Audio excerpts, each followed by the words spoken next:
কিরে, কি হইলো আবার? তুই আমার এখানে ডাকলি কেন?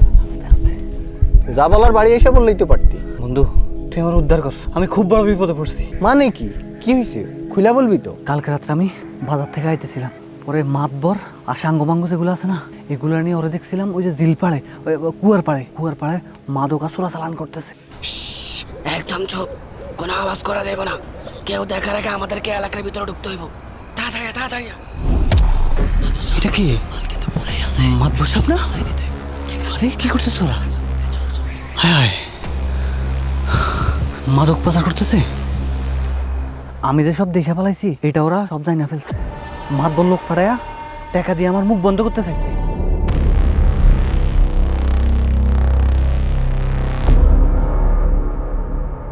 আমি টাকা নিয়ে নেই বইলা মাতবর এলাকার মানুষ জড়ো কইরা আমার চুরির অপবাদ দিতেছে। আমি নাকি মাতবরের চামচা ওই যে মুজিবুলের ঘরে চুরি করছি। শরীফ, তুই আমার ছোটকাল ধরে চিনস, তুই জানস আমি সব চুরি চামারের মধ্যে নাই। 2 টাকা কামাই করি, হক হালালি করি। আমি শুধু 70টা জানিয়ে গেছি, এটাই আমার অন্যায়। মাতবরের এখানেই ভয়, এর লাইগা ওরা আমার কুত্তার মতো খুঁজতেছে মারার লাইগা। তুই আমার উদ্ধার কর ভাই, তুই তো জানস এই দুনিয়াতে আমার কেউ নাই। ইয়াকুব, আমি তোর ব্যাপারটা বুঝতে পারছি, কিন্তু মাতবর তো এলাকার সবচেয়ে প্রভাব।